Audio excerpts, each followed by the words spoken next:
ஓட்டு போடுறது ஒரு பக்கம் சார், ஆமாம் ஓட்டு வார் போட்ட வர்றது ஒரு பக்கம் சார். சார் ரெண்டு நாடு அடிச்சுக்கிறாங்க சார். கொஞ்சம் இருங்க சார். இது ஃபர்ஸ்ட் டைம் நடக்கல. 1970 அப்ப இதுவும் கொரோனா மாதிரி ஒரு லாங் டேர்ம் கிரைசிஸா மாறிடுமோ அப்படின்ற ஒரு பயம் இருக்கு. அவர் நினைக்கலாம் அப்படி எப்படி மாறும். நவம்பரில்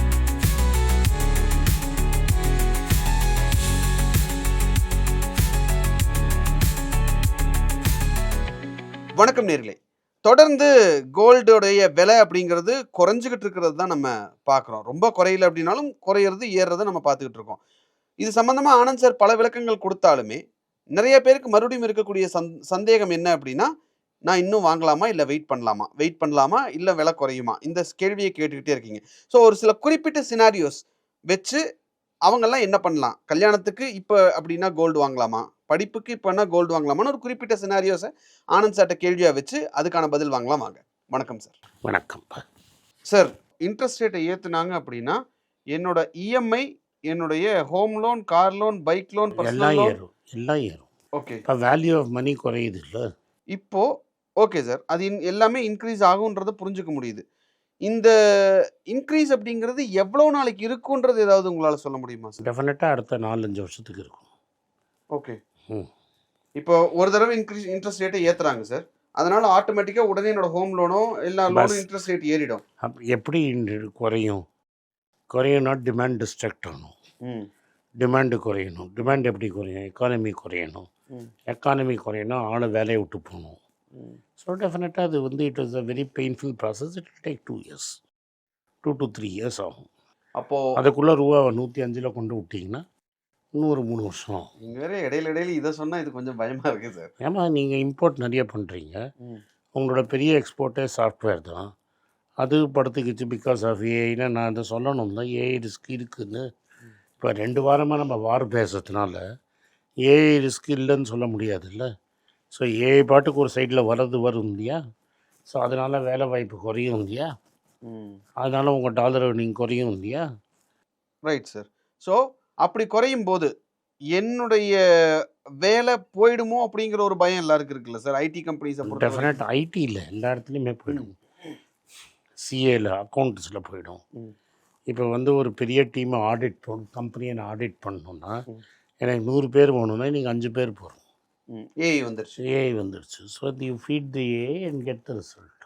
ஓகே சார். ஒரு பக்கம் இந்த மாதிரியான ஒரு சிச்சுவேஷன் வந்தது அப்படின்னா எப்படி சமாளிக்கிறதுன்னு நடுத்தர மக்கள் தெரியாமல் முழிக்கிறாங்க. அதுக்கு இதான் நம்ம எலெக்ட் பண்ணி ஒரு ஆளை போட்டிருக்கோம், அவர் தான் சொல்லணும். யாருங்க சார்? எலெக்ட் பண்ணி ஒரு கவர்மெண்ட் போட்டிருக்கோம் இல்லையா. ஓகே. அந்த கவர்மெண்ட் தானே நடத்துறது ஆர்பிஐயை, அவர் தான் சொல்லணும். சார் கவர்மெண்ட் ஒட்டுமொத்தமாக சொல்லணும் சார். இப்போ நான் கேட்குறேன்னு வச்சுக்கோங்களேன். உனக்கு இண்டிபெண்ட்டாக கேட்டிங்கன்னா கேட்குறேன். இண்டிபெண்ட்டானா உங்கள் ஸ்கில் செட்டை இம்ப்ரூவ் பண்ணணும். ஏஐ ப்ராம்ப்ட் எப்படி பேசணும், ஏஐ ப்ராம்ப்ட் எப்படி ஹேண்டில் பண்ணணும்னு தெரியணும். Make yourself a cog wheel. ஒரு வண்டியில் அச்சாணியாக மாறினீங்கன்னா உங்களுக்கு வேலையை விட்டு தூக்க மாட்டோம். ஓகே. இப்போ மோஸ்ட் இம்பார்ட்டன்ட் ஸ்கில் செல்லிங். உங்கள் கம்பெனியோட கிளைண்ட் ஒன்று நம்பி இருக்கான்னா, அவன் ஒன்றை ரெக்கமெண்ட் பண்ணுறான்னா நீ டெஃபினட்டாக உன்னை வேலையை விட்டு தூக்க முடியாது. Okay sir.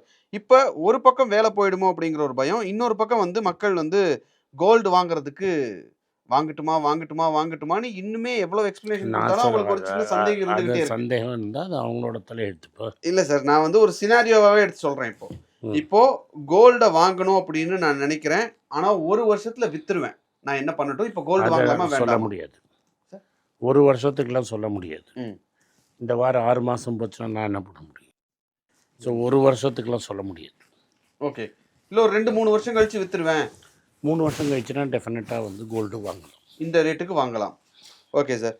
வாங்கி அமைதியாக நான் லாக்கரில் போட்டு வச்சுருவேன், யோசிக்கவே மாட்டேன். டெஃபினட்டாக வாங்கலாம். Okay sir. என்னுடைய கோல்டு ஆவரேஜ் பார்த்தீங்கன்னா ஒரு 5000 ரூபாய் 6000 ரூபாய் ரேஞ்சில் இருக்குது. இப்போ 13000 ரூபாய் ரேஞ்சில் இருக்கிறது எனக்கு ரொம்ப காஸ்ட்லியாக இருக்குது. இப்போ நான் வாங்கணுமா? சரி, நாளைக்கு 20000 ரூபாய்க்கு வாங்கு. உனக்கு தேவையா இல்லையான்னு பேர். உனக்கு தேவையில்லைன்னா வாங்க வேண்டாம். Is it enough to meet my security? இல்லை என் பொண்ணுக்கெல்லாம் கொடுக்கணும்னு ஃபீல் பண்ணி 10 வருஷம் கழிச்சு வாங்கினீங்கன்னா இது 30000 ரூபா 35000 ரூபாய்க்கு வாங்க. ஓகே. 3000 ரூபாயில வாங்காமல் விட்டு அதே தப்பு இப்போ பண்ணாதீங்கன்னு நீங்கள் சொல்கிறீங்க. அது உங்கள் இஷ்டம். பண்ணாதன்னு சொல்கிறது என்னோடதுல. 5 வருஷம் கழிச்சு கோல்டு எங்கே இருக்குன்னு 20000 ரூபா தாண்டி இருக்கும். Okay sir. ஃபைன். ஓகே. இன்னும் கோல்டோட விலை விழுமோ அப்படின்றதுக்காக நான் வெயிட் பண்ணிக்கிட்டே இருக்கேன். பாரு, அப்படின்றது இன்னைக்கு ஒரு கொஞ்சம் வாங்கு, நாளைக்கு விழுந்தா வாங்கு. ஓகே. இந்த வாங்குறதுல வந்து நெறைய பேருக்கு சந்தேகம் இருக்கு சார். அவங்க ஒரு 10 பவுன் வாங்குறாங்க. இல்ல 1 பவுன் வாங்குறோம்னு வச்சுக்கோங்களேன். 8 கிராம். அந்த 8 கிராமையும் ஒரு கிராமா கொஞ்சம் கொஞ்சமா வாங்கட்டுமா அப்படின்னு கேட்குறாங்க. இல்ல நான் 1 பவுன் இன்னைக்கே போய் குடுத்து அப்ப வாங்கிடவா? அதெல்லாம் நான் எப்படிப்பா உங்களோட ஃபைனான்சஸ் எனக்கு தெரியணும்ல. ம். உன்னோட வாழ்க்கையில் என்ன சுச்சுவேஷனில் இருக்க, வாழ்க்கையில் நீ எந்த மாதிரி ப்ரெஷரில் இருக்க, ம். அதெல்லாம் எனக்கு தெரியாமல் நான் எப்படி இந்த இப்படி வாங்க அப்படி வாங்க நான் எப்படி சொல்ல முடியும்? Okay sir. அடுத்தது வந்து கல்யாணத்துக்கு தங்கம் வாங்கணும் அப்படின்னு நான் நினைக்கிறேன். இப்ப வாங்கலாமா? டெஃபினட்டாக வாங்கி தான் ஆகணும். ம். ஏதாவது கல்யாணம் 10 வருஷம் கழிச்சு இருந்தாலும் சரி, இன்றைக்கி இருந்தாலும் சரி வாங்கி தான் ஆகணும். ம். ம். இப்ப கோல்ட் ரேட் விழுந்துகிட்டே இருக்கு. அடுத்த சினாரியோ இப்ப கோல்ட் ரேட் விழுந்துகிட்டே இருக்கு. ஆல்ரெடி இருக்கிற கோல்ட நான் பிளட்ஜ் பண்ணி அந்த பணத்தை எடுத்து கோல்டு வாங்கலாமா?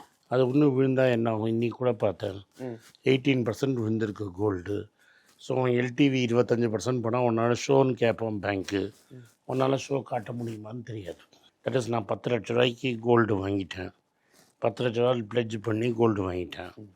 அது இப்போ 7 லட்ச ரூபா ஆயிடுச்சு. ம். 2 லட்ச ரூபா கொடுன்னு சொன்னால் 2 லட்ச ரூபா கட்ட முடியுமான்னு எனக்கு தெரியணும். ஓகே. ஸோ உன் ரிசர்வில் எவ்வளோ பணம் இருக்குங்கிறத வச்சு தான் பண்ண முடியும். ஆஸ் அ பிரின்சிபல் லோன் வச்சு வாங்காதீங்க. Okay sir. As a principal loan வச்சு வாங்குறது சரியா இருக்காது. இன்வெஸ்ட்மெண்ட்டுங்கிறது உங்கள் கையில் இருக்கிற லிக்விடிட்டியை வச்சு பண்ணணுமே தவிர ம்.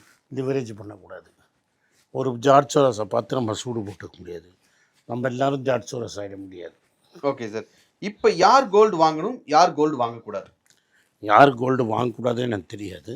உங்களுக்கு தேவையா தேவையில்லையான்னு. இப்போ எனக்கு கோல்டு தேவையில்லை, ம். ரைட்டா? அது மாதிரி உங்களுக்கு இனஃப் கோல்டு இருக்குது. நானும் என் ஒய்ஃபும் தான். பாண்டும் இருக்குது, என்கிட்ட சொந்த வீடு, எங்கள் அப்பாவோட வீடு இருக்குது. எனக்கு இனிமேல் கோல்டு தேவையில்லை, ரைட்டா? ம். எனக்கு 60 வயசு, இன்னும் 20 வருஷம் இருக்குது. 20 வருஷத்துக்கு வேணுங்கிற பணம் சேர்த்து வச்சுருக்கிறதுனால எனக்கு இதுக்கு மேலே கோல்டு தேவையில்லை. உங்களுக்கு 2 குழந்தை இருக்குது, கல்யாணம் பண்ணணும், வேரியஸ் ஸ்டேஜஸ் இன் லைஃப் அவங்க மேலே இன்வெஸ்ட் பண்ணணும். அப்படின்னா உங்களுக்கு கோல்டு தேவை. ஸோ டிபெண்ட்ஸ் ஆன் நீங்கள் எந்த சுச்சுவேஷன் இன் லைஃப்பில் இருக்கீங்க அப்படின்னு வச்சு தான் கோல்டு தேவையா இல்லையா. இப்போ உனக்கு தேவை தான் கோல்டு.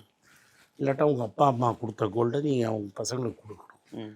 பசங்களுக்குன்னு கொடுக்கணுன்னா அதுக்கு இப்போ நீங்கள் சேர்த்து வைக்கிறதுக்கு நீங்கள் வாங்கி தான் ஆகணும். Okay sir. Thank you sir. So பல்வேறு விஷயங்கள் குறித்து ரொம்ப டீட்டெயில்டா சொன்னீங்க. ரொம்ப நன்றி சார். நன்றி, வணக்கம். வணக்கம். குழந்தைங்களுக்காக ஒரு புஸ்தகம் லான்ச் பண்ணோம். அது ரொம்ப சக்ஸஸ்ஃபுல்லாக இருக்குது. யாருக்கெல்லாம் அந்த புஸ்தகம் போகணுமோ எங்கள் டீமுக்கு கான்டாக்ட் பண்ணுங்கள். கீழே இருக்கிற நம்பர்லேயும் வெப்சைட்லேயும் கான்டாக்ட் பண்ணிங்கன்னா உங்களுக்கு அந்த புஸ்தகத்தை நீங்கள் வாங்கிக்கலாம். மற்ற எங்கள் புஸ்தகமும் அவைலபிள். எங்கள் வெப்சைட் மூலமாகவும் வாங்கலாம். கீழே இருக்கிற வாட்ஸ்அப் நம்பர்லேயும் மெசேஜ் அனுப்பலாம். நன்றி, வணக்கம்.